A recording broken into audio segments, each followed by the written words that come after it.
Shalom, bertemu lagi di Sekolah Minggu Gereja Baptis Efrata untuk kelas dewasa, remaja, dan senior. Bapak Ibu Saudara sekalian, kita memasuki buku baru ini. Buku ini mengambil tema untuk triwulan ini adalah gereja yang berkomitmen. Kita akan memasuki pelajaran yang pertama yang mengambil tema teladan jemaat mula-mula dari Kisah Para Rasul 2 ayat 41 sampai 47. Kisah Para Rasul 2 ayat 41 sampai 47. Silakan Bapak Ibu Saudara sekalian untuk membukanya dan saya akan membantu membacanya dari sini. Kisah Para Rasul 2 ayat 41 sampai 47. Orang-orang yang menerima perkataan itu memberi diri dibaptis. Pada hari itu jumlah mereka bertambah kira-kira 3.000 jiwa. Mereka bertekun dalam pengajaran rasul-rasul dan dalam persekutuan, dan mereka selalu berkumpul untuk memecahkan roti dan berdoa. Maka ketakutlah mereka semua, sedang rasul-rasul itu mengadakan banyak mukjizat dan tanda. Dan semua orang yang telah menjadi percaya tetap bersatu, dan segala kepunyaan mereka adalah kepunyaan bersama. Dan selalu ada dari mereka yang menjual harta miliknya, lalu membagi-bagikannya kepada semua orang sesuai dengan keperluan masing-masing. Dengan bertekun dan dengan sehati mereka berkumpul tiap-tiap hari dalam bait Allah. Mereka memecahkan roti di rumah masing-masing secara bergilir dan makan bersama-sama dengan gembira, dengan tulus hati, sambil memuji Allah. Dan mereka disukai semua orang, dan tiap-tiap hari Tuhan menambahkan jumlah mereka dengan orang yang diselamatkan. Mari kita berdoa. Tuhan Yesus, ajari kami untuk mengerti firman-Mu ini Tuhan. Ajari kami juga bisa melakukannya dalam kehidupan sehari-hari. Kuasai kami dengan Roh Kudus-Mu, dan hanya di dalam nama-Mu kami percaya berdoa. Haleluya. Amin. Bapak Ibu Saudara sekalian, tadi kita sudah membaca bagian dari firman Tuhan, dan kita bisa melihat bagaimana dan juga bisa membayangkan ya bagaimana keadaan mereka saat mereka memulai persekutuan itu.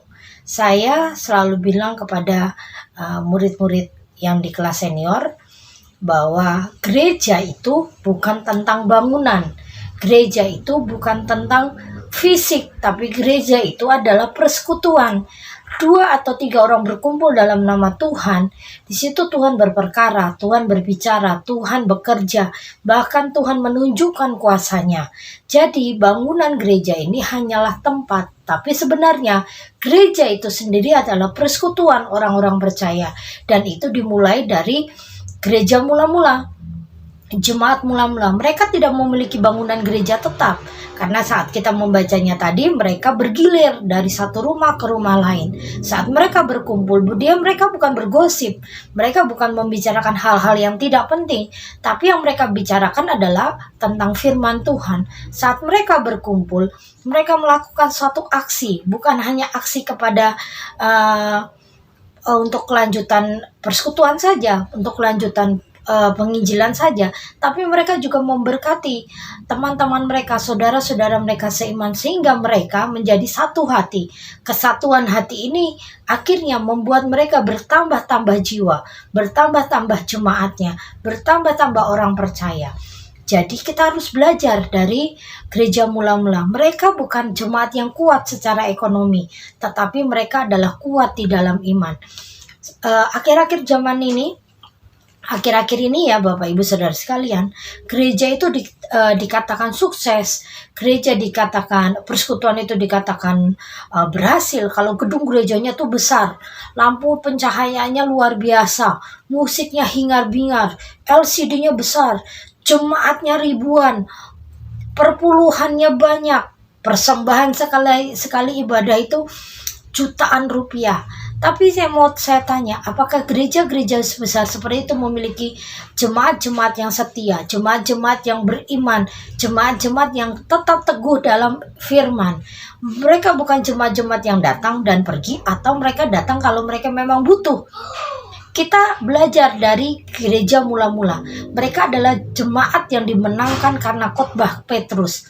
Saat mereka tersentuh, mereka mulai merasakan dorongan Roh Kudus, mereka dibaptis dan mereka menjadi satu persekutuan yang kuat di dalam iman.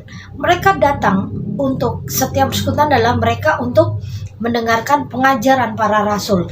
Jadi ada 3 hal yang akan kita pelajari hari ini, yaitu pertama adalah teladan bertekun dalam pengajaran. 42 ayat 42 tadi mengatakan bahwa mereka berkumpul, mereka bertekun dalam pengajaran. Mereka tidak meninggalkan satu kali pun untuk pengajaran para rasul. Mereka selalu setia.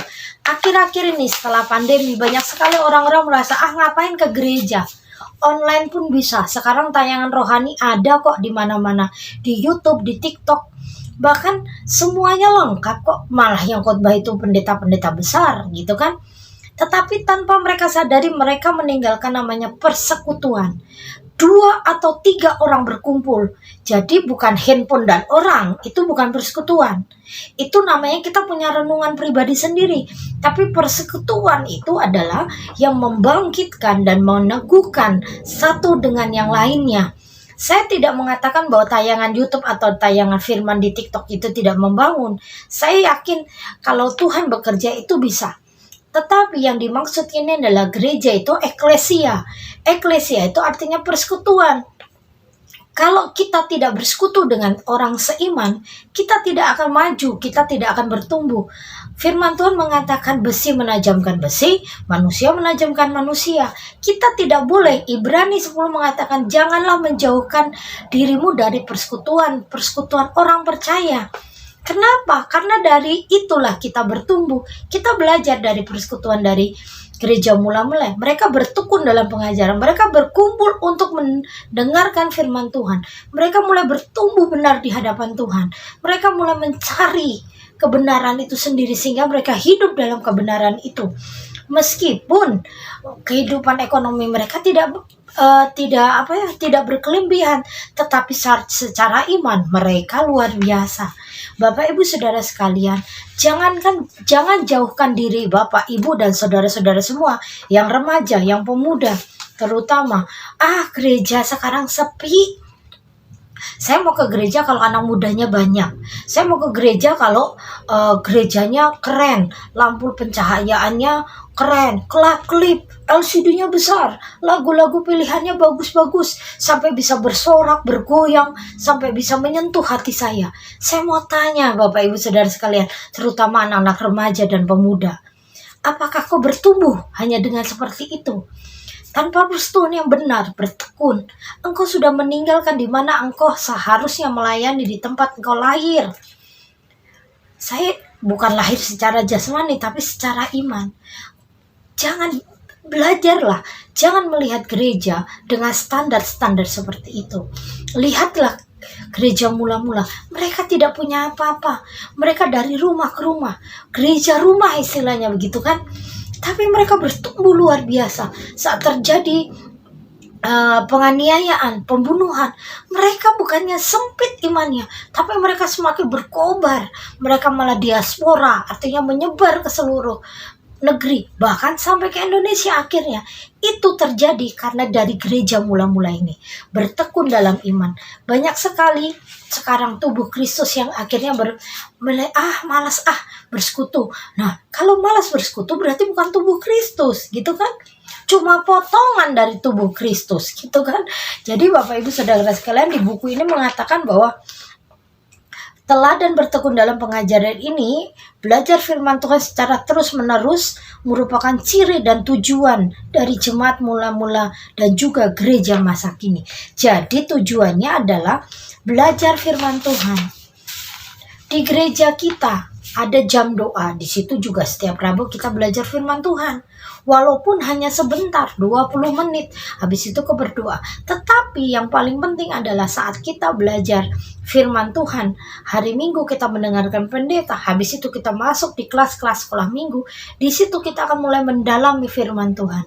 Kelas-kelas senior, di kelas saya, mungkin di hari-hari lain gak bisa datang karena keadaan fisik, terus jauh, transportasi, tetapi hari Minggu setelah ibadah masih bisa bersekutu, masih bisa belajar bersama-sama dengan seumuran. Itu akan saling memberkati, saling mendoakan. Apa kabar gini? Oh, saya lagi gini nih, tolong doakan. Kan enak kalau ketemu. Bagaimana kalau nggak ketemu? Nggak enak. Sekarang zaman sekarang anak remaja bilang ini ada suami online, ada pacaran secara online gitu kan. Eh, Sosial media itu sekarang jadi segalanya bagi anak remaja dan pemuda. Ingat baik-baik, yang engkau anggap itu baik belum tentu baik. Yang engkau anggap benar belum tentu benar. Firman Tuhanlah itu yang benar. Jadi kalau sesuatu ini membuat engkau jauh dari persekutuan, jauh dari Tuhan, menjauhkan kau dari kebiasaan-kebiasaan yang benar, maka itu sebenarnya tidak baik dalam hidupmu. Engkau lebih ibadah nanti online bisa kok gitu. Ibadah sambil ngumpil, sambil pakai daster, sambil nanti dulu di pos dulu, pergi kamar mandi, di pos dulu, mau makan dulu sambil makan. Apakah kita benar-benar beribadah dengan benar di hadapan Tuhan kalau seperti itu? Jadi kita belajar hari ini bertekun dalam persekutuan seperti yang diajarkan oleh gereja mula-mula. Yang kedua adalah teladan bertekun dalam persekutuan seperti yang tadi. Yang tadi bertekun dalam firman, dalam pengajaran, ya ini tekun dengan persekutuan. Mereka tidak meninggalkan persekutuan itu. Dari rumah ke rumah mereka datang, mereka mulai bersekutu, mereka mulai memecahkan roti. Artinya bukan hanya roti makanan, tapi roti rohani. Mereka mulai membuka firman, mereka mulai belajar. Dan yang menjadi leadernya adalah para rasul. Mereka belajar dari para rasul bagaimana kehendak Tuhan, bagaimana firman Tuhan, dan mereka mulai bertumbuh. Jangan kita menjauhkan diri dari pertemuan-pertemuan ibadah kita seperti yang dibiasakan oleh beberapa orang, tetapi marilah kita saling menasihati dan semakin giat melakukannya menjelang hari Tuhan yang mendekat. Coba cek diri Anda sendiri masing-masing. Remaja, dewasa, senior, apakah engkau semakin hari semakin menjauhi dari pertemuan ibadah atau kau semakin giat? Jangan sampai datang ke gereja hanya hari-hari besar, Paskah, ulang tahun gereja, Natalan gitu kan. Oh ada sesuatu nih. Atau datang hanya karena kebutuhan tertentu gitu kan. Gereja itu bukan sesuatu yang kita butuhkan saat terdesak. Tapi kalau kita lihat setiap hari kita mulai bersekutu dengan orang percaya, kita akan semakin hari diberkati. Kita semakin hari semakin bertumbuh. Dan kita ada yang mengoreksi. Bahkan kita juga akan didorong untuk menjadi lebih baik. Saya tahu ada beberapa orang yang kecewa dengan gereja. Saya juga paham beberapa orang yang kecewa dengan pendeta. Banyak orang di luar sana yang merasa bahwa gereja itu bukan tempat yang benar, bukan tempat yang nyaman, karena gereja itu mulai menghakimi, gereja itu mulai menguliti, bahkan gereja mulai mengambil keuntungan dari jemaat. Saya tahu ada beberapa orang yang kecewa. Tetapi Anda semua tolong baca baik-baik di Kisah Para Rasul ini, bahwa mereka mula-mulanya adalah mereka yang bersekutu. Mereka mencari Tuhan, bukan mencari para rasul. Mereka mencari persekutuan itu di dalam gereja mula-mula itu. Mereka tidak melihat gedung, mereka tidak melihat para rasul, tapi mereka fokusnya pada pengajaran. Setelah mereka fokus pengajaran, mereka belajar untuk bersatu dan peduli pada sesama. Ayat 44-45, bahkan ada di antara mereka menjual miliknya dan membagikannya sesuai dengan keperluannya masing-masing. Saling memberkati. Jadi urusan di atas itu benar, kayak salib ya. Atas itu tegak. Yang horizontal ini, yang ini jadi benar, tidak berat sebelah, tetapi mereka lurus. Mereka juga memberkati sesama. Mereka mulai memperhatikan. Jadi dalam persekutuan itu sebenarnya mereka saling memperhatikan. Mengapa akhir-akhir ini banyak orang depresi? Karena mereka menyimpan sakit hatinya, permasalahannya sendiri. Mereka merasa bahwa takut berbicara. Takut kalau berbicara itu malah bukan jadi solusi, malah kan jadi bumerang bagi dirinya sendiri. Mereka mulai mencari kebenarannya sendiri, mulai mencari-cari tanpa mencari pertolongan di tempat yang benar.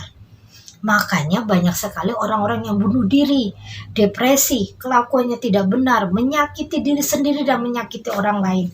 Tetapi kalau kita mulai belajar dalam persekutuan yang benar, kita akan bisa sharing ke orang lain. Sharing dengan teman-teman seiman. Setelah sharing kita akan mendengarkan nasihat yang baik, membangun, bahkan mendoakan. Setelah itu kita akan saling mengingatkan. Sudah berdoa belum? Bagaimana hari ini? Ayo semangat, jangan dipikirkan hal-hal seperti ini. Seperti kemarin waktu senior itu, saya sudah berumur gini tetapi saya masih pengen pakai baju ini, dandan segala macam. Saya jawabannya apa? Nggak apa-apa tante, pakai. Selama tante merasa nyaman, merasa bahagia dengan pakaian tante, pakai. Karena kalau menurut saya apa yang dipakai tante tetap pantas kok gitu kan. Kecuali tante pakai tank top ke gereja, nah itu tetap pantas. Akhirnya seluruh kelas itu tertawa. Kenapa? Karena kalau mereka nyaman, mereka akan merasa bahwa saya diterima gitu loh. Nah saat ini kalau persekutuan kita nyaman, orang akan merasa diterima, mereka akan segera untuk menceritakan, dan menceritakannya tanpa sungkan. Mereka percaya nih dengan teman-teman persekutuannya. Mereka adalah orang-orang yang bisa dipercaya dan mereka pasti membantu. Beberapa minggu yang lalu kita di gereja baptis juga Efrata, kita juga mulai bergerak untuk memberkati salah satu jemaat yang sedang kesulitan. Ini adalah bukti bahwa kita tidak tutup mata akan kesulitan orang itu. Kita mulai mendekati, kita tanya apa kebutuhannya. Walaupun kita nggak cepat-cepat untuk membantunya, kita bantu dalam doa dulu. Terus Tuhan menuntun, oh ya orang ini begini. Caranya bagaimana nih Tuhan? Tuhan membukakan jalan dan akhirnya orang itu tertolong dengan bantuan jemaat-jemaat yang lain. Bapak Ibu Saudara sekalian, dalam persekutuan itu kita bukan hanya kepo kelemahan, kepo kejelekan, kepo ini anak ngapain, ini orang ngapain sih buat gemes segala macam, bukan itu. Kelebihnya kita kepo untuk kebangkitannya, untuk pertumbuhan imannya, untuk kebaikannya, semuanya berjalan sesuai dengan kehendak Tuhan. Jadi hari ini kalau kita melihat bahwa persekutuan itu tidak ada perkembangan, mulai saling menyakiti, menghakimi, berarti persekutuan itu tidak sehat. Orang-orang percaya menikmati persekutuan berdasarkan penebusan oleh darah Kristus. Mereka menikmati makan bersama dan merayakan perjamuan Tuhan dengan sukacita dan tulus hati sambil memuji Allah dari rumah ke rumah. Mereka mengalami hubungan yang aman dan nyaman di dalam persekutuan, bebas dari kebencian dan gosip. Hal ini jelas menunjukkan bahwa mereka mengalami kesatuan yang penuh kasih satu dengan yang lain. Kesatuan itu didasarkan pada hubungan timbal balik mereka dalam kasih dengan Kristus. Kalau dasarnya persekutuan adalah kasih Kristus, kita pasti akan saling membangun, saling memberkati, saling mengisi. Dan setelah persekutuan itu kita merasa bahwa kita punya keluarga lagi gitu. Keluarga selain keluarga inti kita punya keluarga di persekutuan itu. Kelas senior itu keluarga saya gitu kan. Sekarang bertambah lagi gitu kan, ada beberapa orang yang bergabung di kelas senior. Jadi waktu minggu lalu kita berbicara tentang gereja mula-mula gitu kan, ada salah satu di situ adalah pendirinya gitu. Bagaimana zaman dulu? Wah dulu begini, sekarang sudah banyak sekali kemajuan. Apalagi gereja Efrata sebentar lagi akan membangun. Kita berharap pembangunan ini berjalan lancar. Kita berharap semuanya sesuai dengan kehendak Tuhan. Tetapi kita sadari bahwa itu banyak tantangannya. Apa yang akan kita hadapi ke depannya nanti? Kita hadapi bersama Tuhan, kita berdoa. Dalam persekutuan ini Bapak Ibu Saudara sekalian, ada satu kekuatan. Jadi kalau kita lihat sapu lidi gitu, kalau satu kan gampang dicoklek ya, gampang dipatahin, tapi kalau satu persekutuan itu susah sekali. Jadi dari yang kecil ini, persekutuan kecil nih, persekutuan yang anak-anak kecil, Indria gitu kan, Pratama, Madya, Tunas Muda, terus remaja, senior, dewasa, ibu dewasa, pria gitu kan. Itu kalau persekutuan ini kuat satu sama lain, itu akan saling membantu dan tidak akan ada kesulitan yang berarti. Kesulitan itu ada tapi akan cepat diatasi. Jadi Bapak Ibu, pentingnya persekutuan itu adalah kita saling membantu, saling memberkati, saling mengisi kekurangan. Saya kalau tidak ada persekutuan, saya juga merasa bahwa saya nggak punya tempat me time. Banyak orang merasa bahwa me time healing itu di tempat-tempat dingin, di mall. Tapi bagi saya, me time saya itu di gereja. Saya di situ saya merasa saya diterima. Saya merasa bahwa di gereja itu saya ditempatkan di tempat yang benar, karena di situ saya bisa melayani. Talenta saya yang tidak seberapa ini malah dipakai Tuhan memakai saya yang sebenarnya tidak ada apa-apanya ini. Dari situ saya belajar untuk menjadi berkat bagi orang lain. Dari situ saya mulai belajar untuk memperhatikan banyak hal, sehingga saya juga menjadi paham, oh begini menghadapi orang ini, begini menghadapi orang begini. Jauh lebih lebih mulai terkontrol emosi saya. Bapak Ibu Saudara sekalian, benar firman Tuhan mengatakan besi menajamkan besi, manusia menajamkan manusia. Dari situ kita belajar untuk saling memberkati, saling mengisi, bahkan saling menasehati. Saya juga perlu nasihat. Nasihat saya terkadang dari teman-teman senior, dari teman-teman guru, dari pendeta dan ibu pendeta. Saya butuh itu. Kalau kita tidak ada orang yang menasihati, kita merasa bahwa diri kita benar terus gitu kan. Saya akan bacakan kesimpulannya. Pola kehidupan bergereja dari jemaat mula-mula menjadikan jemaat ini gereja yang sehat dan patut diteladani kita semua. Dalam jemaat ini, di dalamnya ada pengajaran didikan yang murni, ada persekutuan yang indah selayaknya keluarga, ada kepedulian dan penerimaan tulus, serta ada doa dan penyembahan. Gereja yang melaksanakan itu membuahkan kualitas karakter yang luar biasa, yang rasa persatuan, rasa kekeluargaan, rasa saling peduli, serta karakter jemaat yang semakin dewasa. Buah dari kualitas karakter tersebut adalah pertumbuhan jumlah yang sangat signifikan setiap harinya. Inilah pola hidup gereja yang memuridkan. Allah membuat gereja terus bertumbuh dan menjadi berkat bagi banyak orang di sekitarnya. Kalau jemaat sendi yang kita hadapi sini, setiap persekutuan itu bersatu hati, kuat, komitmen, pasti Tuhan menambah-nambahkan jiwa seperti gereja mula-mula. Kalau Bapak Ibu ingin melihat bagaimana mungkin yang bukan gereja Efrata ya, pengen gerejanya bertambah, pengen gerejanya semakin banyak jumlahnya, berarti orang-orang yang selama ini gereja harus bersatu dalam pemahaman firman, dalam persekutuan, saling memberkati satu sama lain. Dan inilah kunci pertambahan jiwa dalam gereja. Bapak Ibu, saya berharap Anda semua mengerti apa yang saya sampaikan. Saya berharap Bapak Ibu juga bisa melakukannya dalam kehidupan sehari-hari. Mari kita tutup semuanya dengan doa. Kita bersyukur pada Tuhan untuk firman Tuhan hari ini. Terima kasih Tuhan Yesus karena Engkau memberkati kami dengan firman-Mu. Ajari kami untuk bisa terus bersekutu, bertumbuh di dalam Tuhan, dalam persekutuan-persekutuan yang sudah Tuhan berikan pada kami. Ajari kami setia dan tidak meninggalkan persekutuan-persekutuan yang benar. Ajari kami terus haus akan kebenaran, haus akan firman-Mu, sehingga kami terus bertumbuh di dalam kebenaran bersama-Mu Tuhan. Dan hanya di dalam nama-Mu Tuhan, kami bersyukur, kami berterima kasih. Haleluya. Amin. Sampai bertemu di minggu depan. Tuhan Yesus memberkati.